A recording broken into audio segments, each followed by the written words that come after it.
warahmatullahi wabarakatuh. Hai semuanya, bagaimana kabar kalian hari ini? Mudah-mudahan kita semua selalu dalam keadaan sehat walafiat, baik sehat jasmani maupun sehat rohani. Bertemu lagi pada mata pembelajaran sejarah kebudayaan Islam. Dan tentu kalian masih ingat apa sih yang kita bahas minggu sebelumnya? Ya, benar. Minggu sebelumnya kita sudah membahas tentang kecemerlangan ilmuwan muslim pada masa pemerintahan dinasti Abbasiyah. Lalu, apa yang akan kita bahas kali ini? Perkembangan kebudayaan peradaban Islam pada masa pemerintahan dinasti Abbasiyah dikenal sebagai masa Golden Age atau masa keemasan. Kemajuan tersebut meliputi hampir seluruh pada aspek kehidupan, baik kemajuan dalam bidang ilmu pengetahuan dan teknologi, kemajuan dalam sosial budaya, kemajuan dalam pemerintahan dan politik, sampai pada kemajuan dalam bidang ilmu keagamaan. Pada masa itu, lahir berbagai bentuk kebudayaan yang masih bisa kita nikmati hingga saat ini. Dan untuk lebih jelasnya, mari kita saksikan uraian materi berikut ini.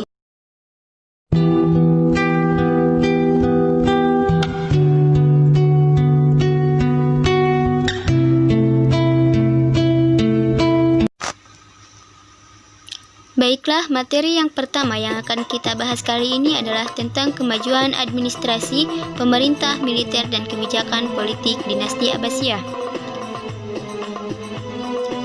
Pada masa pemerintahan Khalifah Al-Mansur, perbaikan administrasi pemerintah dikhususkan untuk meningkatkan pelayanan publik, sedangkan pada masa Khalifah Harun Ar-Rasyid juga membentuk Departemen Keamanan dan Pertahanan yang disebut dengan Diwanul Jundi. Selanjutnya adalah sistem politik dinasti Abbasiyah. Sejarawan telah membagi silsilah kekhalifahan dinasti Abbasiyah menjadi 4 periode. Yang pertama, periode 1 atau periode pengaruh Arab dan Persia. Yang kedua, periode 2 atau periode pengaruh Turki 1. Yang ketiga, periode 3 atau periode pengaruh Persia 2. Dan yang keempat adalah periode 4 atau periode pengaruh Turki 2. Selanjutnya adalah kemajuan dalam bidang sosial, ekonomi, dan budaya. Pada masa pemerintahan dinasti Abbasiyah, menurut George Jaidan dalam bukunya Tamadun al-Islam menggambarkan bahwa pada masa dinasti Abbasiyah, masyarakat terbagi menjadi 2 kelompok, yaitu yang pertama, kelas khusus terdiri dari khalifah seperti keluarganya dan Bani Hasyim, bangsawan, dan lain sebagainya. Selanjutnya adalah kelas umum terdiri dari seniman, ulama, saudagar, tukang, dan petani. Selanjutnya adalah sistem ekonomi. Perekonomian dinasti Abbasiyah digerakkan oleh pedagang dan petani. Dinasti Abbasiyah juga telah mengenal mata uang dinar atau emas. Khalifah Abbasiyah yang pertama mengeluarkan dinar adalah Abdul Abbas Abdullah bin Muhammad pada tahun 749 Masehi. Selanjutnya adalah sistem budaya. Pada masa dinasti Abbasiyah, terjadi percampuran Arab dan non-Arab selama perluasan wilayah. Proses tersebut akhirnya melahirkan kemajemukan warga negara. Keragaman tersebut meliputi berbagai suku bangsa, agama, dan kebudayaan. Selanjutnya adalah kita akan membahas tentang kemajuan ilmuwan pengetahuan dan teknologi pada masa dinasti Abbasiyah.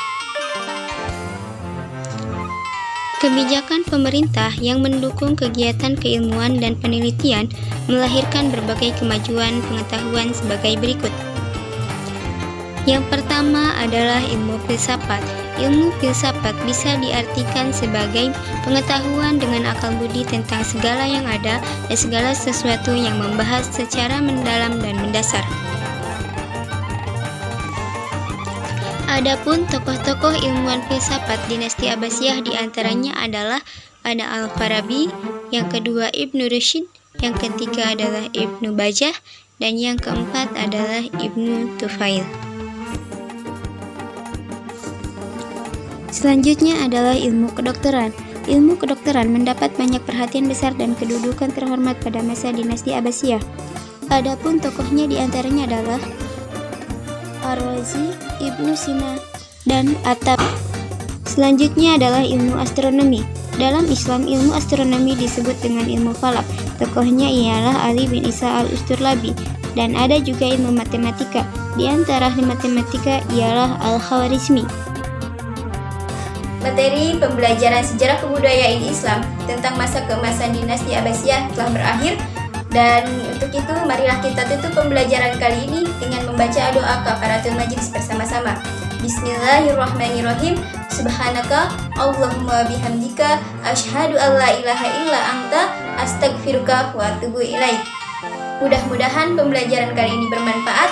Tetap semangat, jaga kesehatan, jaga pola makan kalian. Terima kasih. Wassalamualaikum warahmatullahi wabarakatuh.